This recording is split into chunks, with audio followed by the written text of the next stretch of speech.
사도전 2장 1절부터 13절의 말씀까지 다시 교독하겠습니다. 오순절 날이 이미 이르매 그들이 다 같이 한 곳에 모였더니 하늘로부터 하고 강한 바람 같은 소리가 있어 그들이 앉은 홍수를 가득하네. 마치 불의 엿처럼 갈라지는 것들이 그들에게 보여 각 사람 위에 하나씩 임하여 있더니 그들이 다 성령의 충만함을 받고 성령이 말하게 하십니다. 하여 언어로 말하기를 시작하니라. 그때 경건한 유대인들이 천하 각국으로부터 와서 예루살렘에 머물러 있더니 이 소리가면에 큰 무리가 모여 각각 자기의 방언으로 제자들이 각각 듣고 소송하니 다 놀라 신기하게 여겨 이르되 보라 이 말하는 사람들이 다 갈릴리 사람이 아니냐. 우리가 우리 각 사람이 나누고 방언으로 듣게 되는 것이 어찌 됨이냐. 우리는 바데인과 메데인과 엘람인과 또 메소포타미아 유대와 가파도기아 본도와 아시아 유대와 밤빌리아 애국과 및 구레네에 가까운 리비아 여러 지방에 사는 사람들과 로마로부터 온 나그네 곧 유대인과 유대교에 들어온 사람들과 그레데인과 아라비아인들이라 우리가 다 우리의 각 언어로 하나님의 큰 일을 말함을 듣는도다 하고 다 놀라며 당황하여 서로 이르되 이 어찌 된 일이냐 하며 같이 또 어떤 이들은 조롱하여 이르되 그들이 세수에 취하였다 하더라. 아멘. 여기는 이제 겉모습이 중심이죠. 요순절 날이 이루어져서 성령이 임하였고 그 다음에 거기에 그 사람들이 각각 다른 말을 하기 시작했는데 그 언어를 듣고 있는 사람들이 어떤 사람들이었다? 근데 그 언어가 그 사람들의 언어로 들렸다. 뭐 그 얘기잖아요. 사실은 이게 별로 없는 거죠. 이 말씀에서. 여기에서는. 성경은 이제 지나갈 수는 없어서. 근데 이제 오순절 날이 이르는 길을 이제 여러분에게 이렇게 분명히 말씀드렸죠.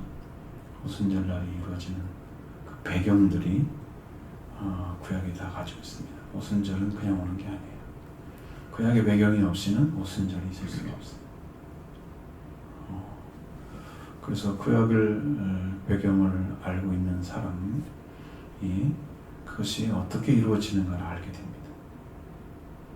오순절날이 이제 꽉 찼다, 가득했다 이런 의미인데 오순절 날까지 날짜가 지났다는 의미입니다. 꽉 채워졌다는 의미는. 그러니까 그 전에 예수 그리스도가 부활하신 뒤에 바로 제자들을 만났죠. 그날. 그러니까 부활의 주님은 제자들을 부활 뒤에 바로 만나셔서 그 부활의 주님이 성령의 첫 열매가 되셔서 그들에게 뿌려진 거예요. 죽음에서 승리한 열매입니다. 그분만이 열매가 될 수 있습니다. 우리에게 씨앗이 되어지는 거죠. 열매는 곧 씨앗과 같은 의미예요. 자, 씨앗이 되어져야 열매가 나오고 그 열매를 씨앗으로 다시 심으면 다시 열매가 나오고 그래서 그 열매가 되시는 거예요. 그 주님이 지금 심겨져서 50일이 지난 후에 지금 오순절 날까지 가서 그들이 이제 모여있는 곳에 성령이 임하신 거죠. 일이 괜히 일어났느냐? 그렇지 않고 이것은 살아있는 생명의 씨앗이 떨어진 것입니다. 요한복음 12장 14절처럼 하나님이 이 땅에 떨어져 죽으면 많은 인면하고 죽지 않으면 하늘 그대로 있다고 말씀하셨잖아요. 그러니까 하나님 미랄이 땅에 떨어져서 죽느냐 안 죽느냐 이것은 열매가 맺느냐 안 맺느냐가 결정되는 것입니다. 여러분 안에 예수 그리스도가 생명의 씨앗로 떨어져서 여러분 안에 죽고 부활하신 은혜로 이루어지게 되면 여러분을 통해서 또 다른 생명들을 살리는 일이 계속 일어나게 될 것입니다. 그게 미래 수확인 거예요. 그럼 그 미리 어디서 왔느냐 그러면 여러분 이제 그거 지난해도 말씀드렸던 레위기 23장에서 왔습니다. 그 6월절 이야기를 쭉 하고 나서 6월절 안식 후 이튿날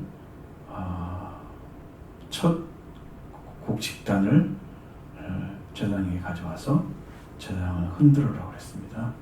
하나님께 흔들어서 들되 안식일 이튿날 할 것이요 그랬죠. 그렇게 해서 하나님이 그걸 기쁘게 받으시도록 하라고 말씀하셨습니다. 그러니까 예수 그리스도의 부활은요 하나님의 큰 기쁨이 되는 거예요. 기쁘게 요제가 돼야 돼. 저 여기 드렸어요. 하나님 드렸어요. 저를 봐주세요. 제가 이렇게 드리셨어요. 기쁘게 드리는 거예요. 들기만 하는 것은 거제거든요. 흔드는 것은 요제란 말이에요. 흔들려 자를 써서 하나님 받으세요. 이렇게. 그런데 그게 곡식단으로 왜 그 부활의 주님이 표현됐느냐 그랬죠. 곡식단은 그리스도가 곡식이 열매가 맺어진 곡식이 되었다는 거죠. 열매가. 그 열매는 하나님께 드려져서 하나님 받으시는 열매만 있어야 되고 그 전에는 먹으면 안 돼요. 하나님께 드려진 것만 하나님이 받으시는 거예요. 그럼 한 단 드린 건 나머지 엄청나게 많이 있을 거 아니에요? 그런 것들은 이 단이 드려지기 전에 먹으면 안 되는 거예요. 볶음국수를 만들든지 빵을 만들든지 생리사를 만들어가지고 그냥 막 씹어먹는 이런 것은 안 되는 거예요. 왜 하나님이 그런 법을 만들었냐 그러면 이게 그러한 법칙은 여러분이 이제 예를 들어서 그 좋은 밀을 빻아가지고 하나님께 빵으로 만들어 드려서 아니면 전으로 만들어 드리거나 이렇게 해서 성경에 소재로 드리는 방식이 여러 가지 있단 말이에요. 왜 그런 방식으로 드리지 말고 왜 살아있는 것을 드리라고 했느냐 곡식으로. 그것이 이제 하나님께서 주는 계시거든요. 빵이 만들어졌다는 것은 그것을 심어봤자 안 나잖아요. 그죠? 볶음 곡식이 심어지면 빵이 나겠어요? 안 나죠? 그 나머지 하나님께 드려지지 않은 것을 생리사를 가지고 심어도 나겠죠? 나요. 근데 하나님께 먼저 드려야만이 이 곡식 나머지가 다 먹을 수 있게 되는 거예요. 하나님께 드리지 않은 것들은 사람이 먼저 손을 대면 안 돼요. 그러니까 부활의 주님이 하는 곡식 한 단어로 첫 곡식 한 단어로 표현되느냐 그러면 첫 곡식 안에 뭐가 들어있어요? 열매가 걷어있잖아요. 그러니까 부활의 주님이 세상에 뿌려질 열매로 거기에 있었던 거예요. 그래서 만나는 자마다 다 열매가 대신 예수 그리스도의 씨앗이 떨어져서 여기에 예수 그리스도의 속죄와 부활의 안에 이루어진 사람들이 다시 열매를 맺고 그래서 죽으면 많은 열매를 맺는 거예요. 예수님 안에 죽고 부활하면 여러분 안에 많은 열매가 맺어지고 여기 안 그치면 하늘 그대로 있어. 주님은 아무 일도 안 하셔. 여러분 살리는 일도 안 하고 아무런 일 안 벌어져. 이게 영적인 것이 이 안에 다 들어있어요. 근데 많은 사람들은 이 부활의 주님을 알지 못해서 볶음국수 만들고 빵도 만들어 먹고 생물을 먹고 막 그런단 말이에요. 교회에서 그렇게 한다는 말이에요. 예수님으로 막 요리를 만들어서 막 지금 예수님이 이제 그런 얘기를 하셨잖아요. 우리가 성경에서 동일하게 말씀하시는 예수님이 광야에서 500여 기적을 일으키면서 5,000명을 먹였던 그 빵. 사람들이 이튿날도 찾아왔잖아요. 빵을 먹어봤다고 예수님 하셨어요. 생명을 빵이 아니고 썩어질 빵을 위해서 왔다고 말씀하셨어요. 보니까 생명의 빵을 추구하는 사람이 있고 육신에 썩어질 것을 먹는 사람들이 있다. 저는 그렇게 말씀하시는 거예요. 목적을 이 육신에 두고 예수님을 찾는 사람들이 있다는 거죠. 예수님으로 배부르고 싶어서 육신의 배 채우고 싶어서 영생의 양식을 찾으라고. 내가 영생의 양식이다. 인자는 아버지의 인치신 자다. 하나님께서 보냈다는 확실한 도장이 찍혀져 있는 분이다. 그러니까 이 예수 그리스도를 먹고 마셔야 한다. 나는 그래 사는 거야. 이제 그 얘기를 해주는 거예요. 거기는 네. 예수 그리스도가 생명의 씨앗이 되어서 한단으로 했던 그 열매지 이제 부활의 주님이 제자들을 만나게 되잖아요. 그럼 12제자가 맞는데 그건 11명밖에 없죠. 한 명은 이제 이미 죽었으니까. 그래가지고 거기 11제자가 있었는데 다 만나잖아요. 모르겠어요. 여기 120명이 모였던 이 마가다락방에 있었던 사람도 부활의 주님 다 만났을 것이다 하는 생각이 들어요. 그렇지 않고는 안 이루어지죠. 왜냐하면 꼭 이렇게 예수님이 이 땅에 계시면서 부활되신 몸으로 계셨을 때 제자들만 만났다는 것은 할 수가 없는 거잖아요.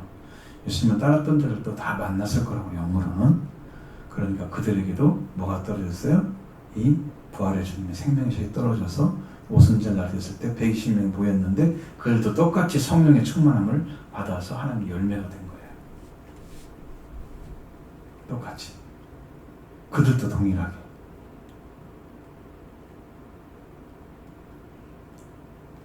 그래서 여러분들 거기에 나오는 것들 중에 신명기 16장 9절로 12절에 나오는 말씀 중에서 거기에 너와 내 자녀와 노비들을 데려오라고 그랬잖아요. 그렇죠? 그 사람들이 주체자잖아요. 7.7절을 지키는 주체자들이에요. 그 여기에 그 사람들은 너와 내 자녀와 내 노비들은 바로 예수님의 제자들을 가리킬 거다. 제자들과 그 주위에 있는 사람들.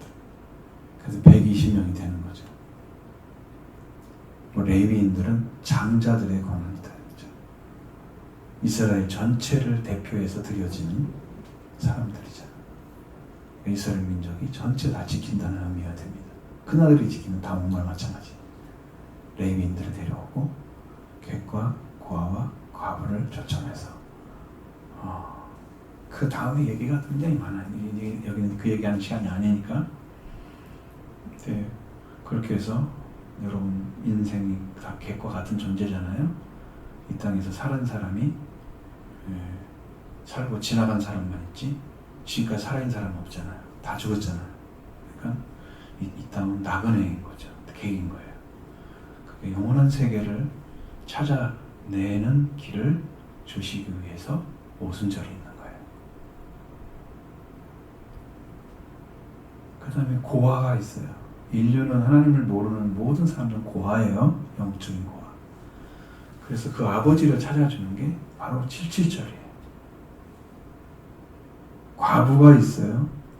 세상의 과부만 얘기하는 게 아니고 예수 그리스도가 신랑이 되시는데 신랑이 예수가 없는 사람들. 모든 세상 사람들은 다 과부예요. 예수님 신랑으로. 그래서 내가 만민에게 내 영혼을 주실 것이다. 모든 사람을 구원하기 위해서 베푸시는 절기가 오순절인 거예요. 그 모든 사람들. 그래서 객과 고아 과부 이런 사람들은 지금 여기 찾아온 사람들 경건한 유대인들 아닐까? 응? 그렇게 볼 수가 있습니다. 이 성경에서 보면 오순절이 됐다고 하는 것은 이미 그런 준비들이 다 됐다는 거죠. 이미 부활의 주님을 만나고 그들이 예수 그리스도를 통해서 속죄와 부활이 다 이루어진 사람들, 그리고 지금 부활의 주님이 오셔서 지금 50일 돼서 열매를 맺고 있는 오순절이 꽉 채워진 사람들, 거기에 보인 자들. 날짜만 지나간다고 사람들 된 게 아니고 그 날짜 안에 참여한 사람들이 돼야 돼요. 그래서 내 날짜가 카운트가 되는 거죠. 50일이 돼야 되죠. 오순절을 아무나 오나요? 응? 정확하게 그리스도를 만났잖아요. 부활의 주님이 정확하게 6월절 다음 원식 다음 부활되신 주님 만났잖아요. 그 구약과 똑같이 이루어진 거예요. 우리 주님도 지금 부활의 주님 오셔서 이미 수없는 씨앗을 다 뿌려놨어요. 여러분 안에 그 예수님 양이 성령 받는 데 다 들어가는 거죠. 오순절날 이미 이름에 그들이 다 같이 한 곳에 모였었다. 한 곳에 모인 사람들이 너와 내 자녀와 높이들 거다. 이게 이제 원리적인 얘기를 하는 거예요. 그들이가 똑같다 이런 의미가 아니에요. 그 당시의 사회상을 지금 가리키는 거잖아요. 그건. 그러니까 그래서 그들이 모여가지고 있었다는 거예요. 자, 여러분 여기에 누가 참여해야 됩니까? 여기 참여할 사람도 있어야 될 거 아니에요. 오순절인데 그들이 다 같이 참여한다. 그럼 그들이 누구예요? 그럼 여기에 보니까 15절에 모인 무리의 수가 약 120명이나 되더라 그랬잖아요. 거기 모였던 여자들은 제 아들 11명과 그 다음에 예수의 여자들과 여자의 어머니 마리아 그리고 예수의 아우들 더불어서 그들이 같이 있었고, 그리고 예수님 승천하신 이후에 10일이 남았잖아요. 열흘 동안 오로지 계속해서 그 기도의 삶을 쭉 지켜서 10일 동안 기도를 한 거예요. 얼마나 회개를 많이 했겠어요, 그분들이 기도하면서. 그래서 그렇게 이제 기도를 하고 모인 사람들의 숫자가 120명이나 되더라. 많다는 얘기죠. 120명쯤 되더라. 그럼 그 정도 되는구나. 이나 되더라. 많다는 거예요. 예수님이 몇 명을 뽑았는데요? 10등을 뽑았는데 120명이 됐어요. 그럼 몇 배가 왔어요? 잖아요. 완전수잖아요. 완전수가 아니라 전체 수. 10이라는 숫자는. 예수님이 제 아들과 10배가 많아. 제 죄를 포함해서. 그 많은 사람들이 그것에 모여 있었다. 기도한 사람들이란 말이에요. 부활의 주님을 만났던 사람들이란 말이에요. 그러니까 그들 안에 이미 오순절이 카운트되고 있었던 거죠. 그리고 날이 꽉 차서 그들이 그것에 마가다락방에 모여 있었던 거예요.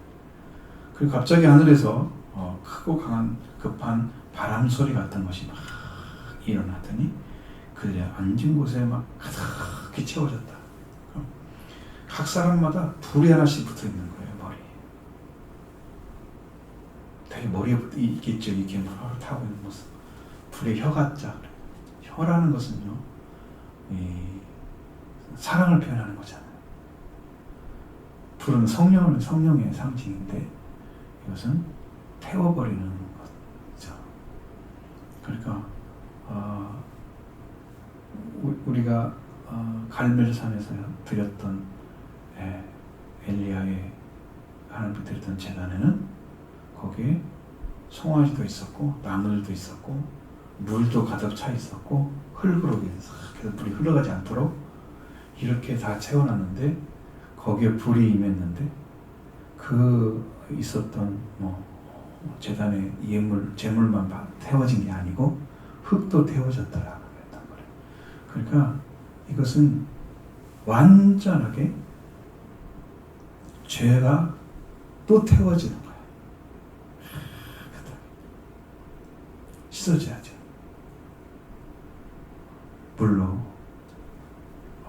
물론 회개인데 회개로는 완전하지 않잖아요. 왜? 회개가 완전히 이루어져야만이 그리스도의 속죄가 오는데, 근데 나중에 성령과 불로 세례를 주실 분이라고 말씀하셨죠? 그러니까 성령과 불로 세례를 주실 분이 예수님이고 동시에 성령과 불로 오실 분도 예수님이에요. 불과 성령으로 오실 분이 예수님이세요. 그러니까 그분이 성령으로 세례를 주실 분으로 이셨는데 그분이 이제 오신 거예요. 그들 안에 임재가 이루어지기 시작했습니다. 급하고 강하다는 것은 하나님이 이 땅에 주고자 하는 그 사랑의 표현입니다. 성령이 임할 때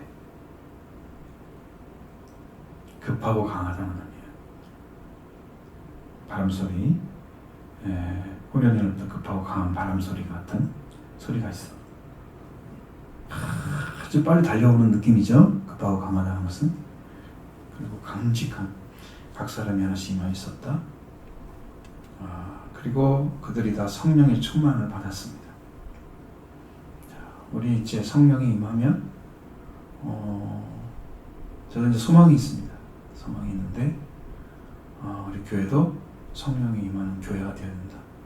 그래서 지금 성령을 시작했을 때 하나님께서 이것을 만들어가지고 시작했을 때가 2017년도, 2016년도였습니다. 이것을 만들 때 지금 안 바꿨잖아요. 계속해서 10년은 가야 될 것 같아요. 근데 어쨌든 그 이루어져야 돼. 성령을 지금 말하잖아요. 성령. 이것이 이제 우리 하나님께서 교회를 향한 하나님의 목표예요. 성도를 충만하게 성령을 부어서 그들로 사역하게 하는 거죠. 평신도 사역도 괜찮고, 어디 멀리 가가지고 꼭 어디 선교하는 것만 하는 거 아니에요. 그래서 하나님 그때 주었던 지금도 그 비전이 지금도 생각하면 너무나 벅차고 감격스럽게도 하나님께서 우리 교회를 성령의 권능으로 덮었다는 것을 알았습니다. 하나님께서 이스라엘 민족에게 임했을 때 불로 임할 수도 있지만 구름으로 임할 때 있었잖아요. 근데 영광의 구름에 찼잖아요. 우리 교회를 중심으로 해서 쫙 하늘에 영광의 구름이 펼쳐지는 걸 제가 봤어요. 영광의 구름이 펼쳐져 있었어요. 그리고 성령이 내가 앉아있는 목양실에서 운행하시는 모습이 보이는 거예요. 보일 듯인데, 눈에 보일 듯이. 여기니까 안 보이잖아요. 근데 제 느낌에는 보이는 거야. 그게 흐름이, 영이 움직이는 게 보이는 거예요. 그렇게 강력하게 역사하고 하나님께서 교회를 세우시기를 너무 소망했던 거예요. 이걸 줬을 때부터 일이 일어났어야 되는 거 사실은. 작고 큰 일들이 계속 벌어지고 회개가 일어나고 회복이 일어나고 영적인 역사들이, 영적 부흥이 막 일어났어야 되는. 그때부터 불이 붙었어야 되는 이제 그때의 기회입니다. 지금 우리가 이 말씀을 통해서 하나님께서 10년 안에 계속해서 이끌어가신 비전에 대한, 하나님께서 주었던 비전에 대한 그 믿음을 지금도 계속 말씀하시고 계시는데 그 일을 행하셨던 거예요. 자, 근데 이제 그들이 성령의 충만함을 입었죠, 받았죠. 그렇습니다. 그리고 그 일을 행하시기 위해서 성령이 말하게 하심을 따라 말을 하는 거죠. 그러니까 이건 성령이 말하게 하심을 따라 하는 말은 방언이다, 그렇게 말할 수 있죠. 성령이 말하심을 따라 그냥 방언. 그런데 성령에서 이야기하고 있는 여기의 방언은 하나님께 하는 것이 아니고 사람에게 하는 방언이다.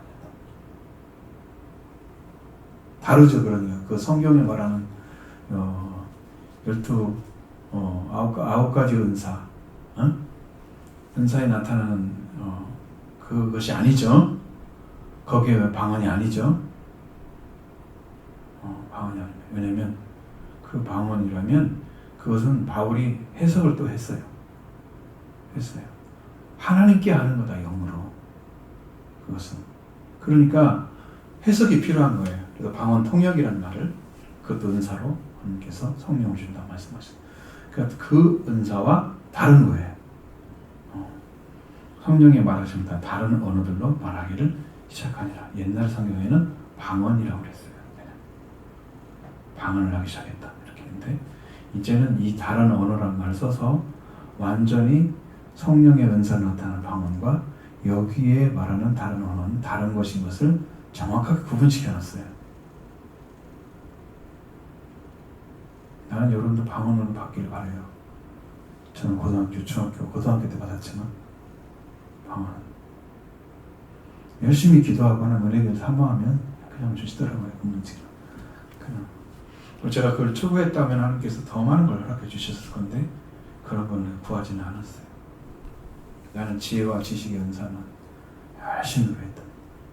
젊었을 때 능력도 구하지 않고 병 고침도 구하지 않고, 만약 그런 거 구했다고 하면 다 주셨겠죠.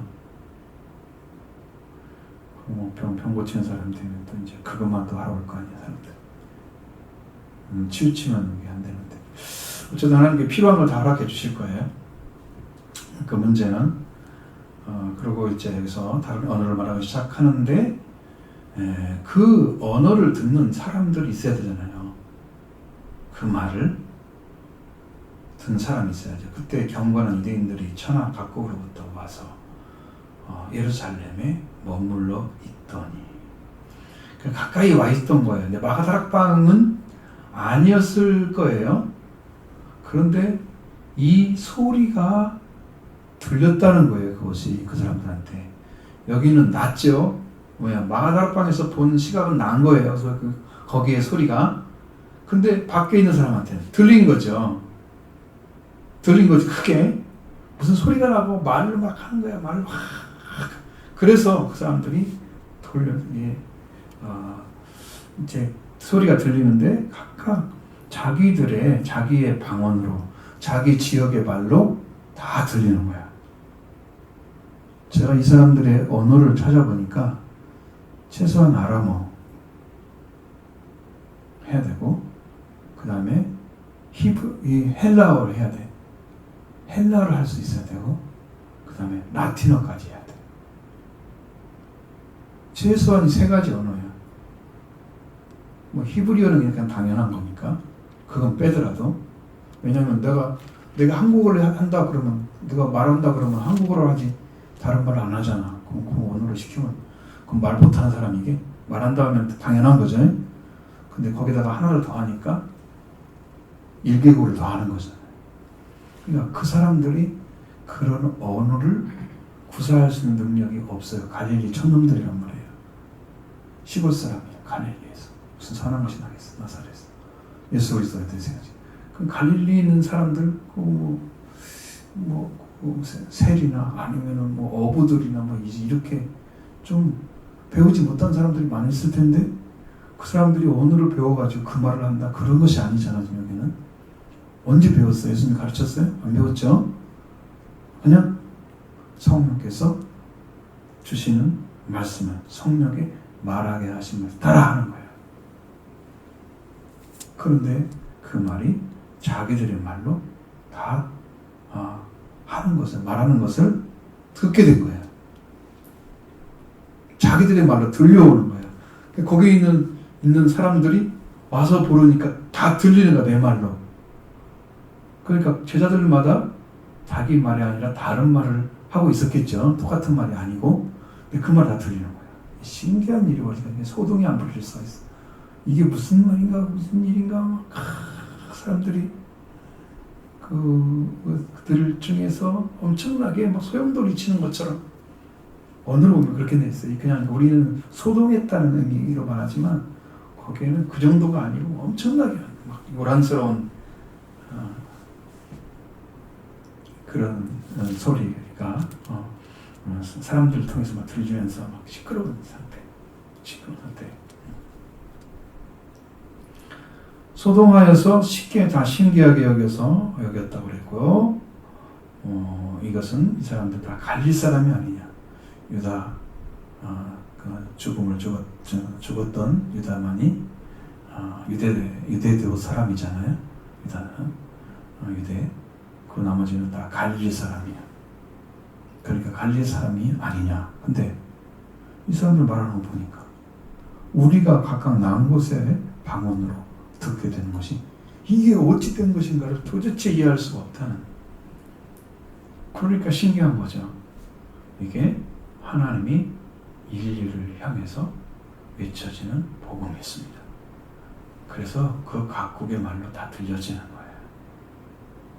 그러면 히브리어만 하면 히브리어만 들려질 거 아니에요. 그러면 누구만 위한 거야? 히브리어에서는 이스라엘 사람만 위한 거야. 각국의 언어로 됐다는 것은 각국의 사람들을 다 구원시켰다는 거야. 그런 은혜가 오순절의 은혜라고 말해요. 아까 말씀드린 것처럼, 그렇죠?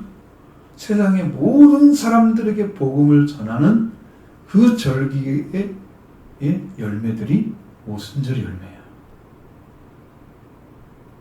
객과 보와 가부가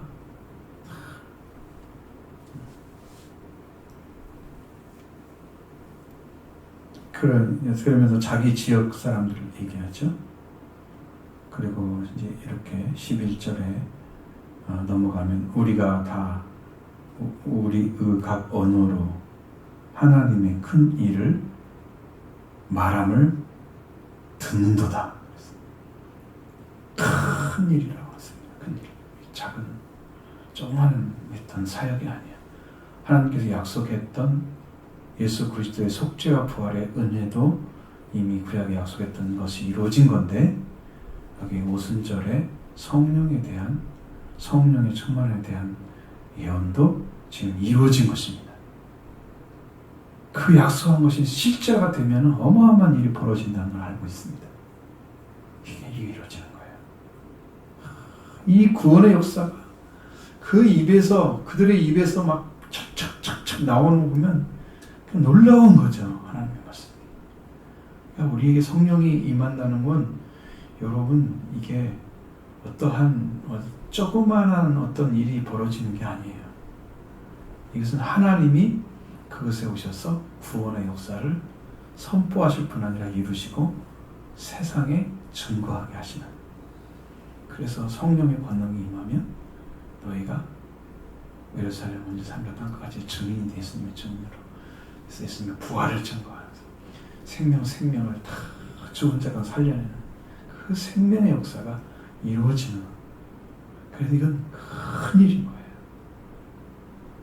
큰 일을 행함을 말함을 행하는, 큰 일을 말함을 듣고 있다. 그랬어. 하나님의 큰 일이에요. 여러분, 우리가 성경을 잘 보시면 언어가 혼잡해진 때가 어디였어요? 바벨탑 쌓을 때잖아요. 하나님과 대화하는 세력을 언어를 만들어서 흐트러버린 거예요. 세상 사람들이 단합하지 못하게, 하나가 돼가지고 하나님 대화를 못하게 흩어버린 거야. 바벨탑 사건이에요. 다시 여기서는 언어를 하나로 만든 거예요. 인류가 하나님의 자녀라는 것 사실을 보여준 거예요. 그러니까 우리는 이 말씀을 통해서 뭘 찾아야 되냐면, 여러분과 제가 온 인류가 내 형제라고 하는 진리를 찾아내야만 돼요.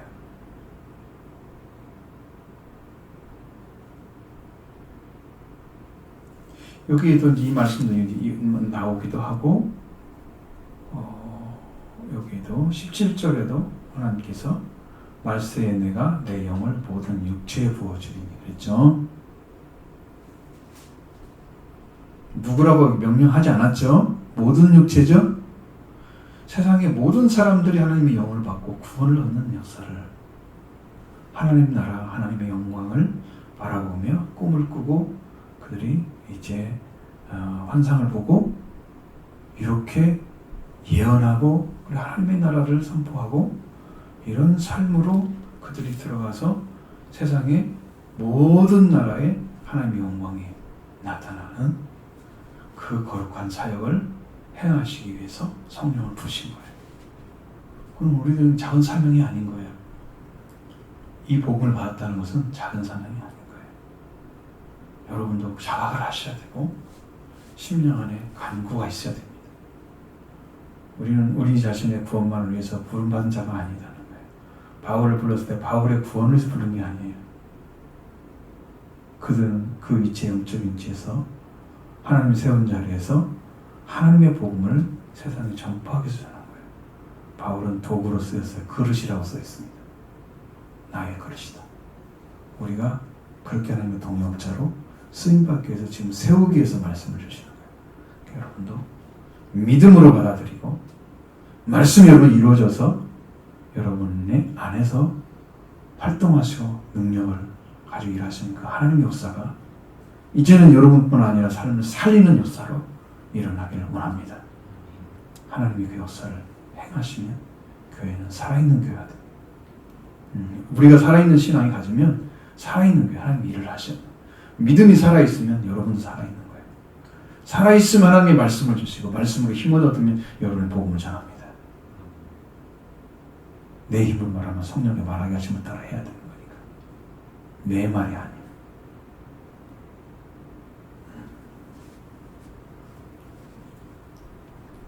그래서 이 사람들은 놀라며 당황하며 12절에 보면 또 다 놀라며 당황하며 이게 어찌 된 거냐 막 이렇게 이제 좀 그런 쪽으로만 지금 마음에서 막 고통. 왜냐하면 누구 한 사람이 나서서 말하고 있지 않잖아요. 지금은 성령이 임한 것만 지금 알고 있는 거야. 소리가 막 들리는데 막 여러 가지 자기들이 알아들을 수 있는 말로 막 나오는 소리가 들리는 거 보니까 뭐 소동이 일어날 수밖에 없는, 하지만 굉장히 요란한 상태. 이거는 당황하고 있고 놀라고 있고 이런 상태가 된 거예요. 그런 의미.